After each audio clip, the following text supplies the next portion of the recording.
I met my wife at the counter.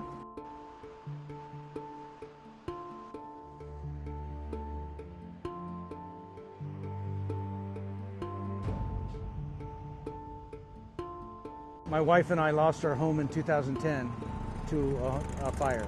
This is almost worse in that it's a loss for the community.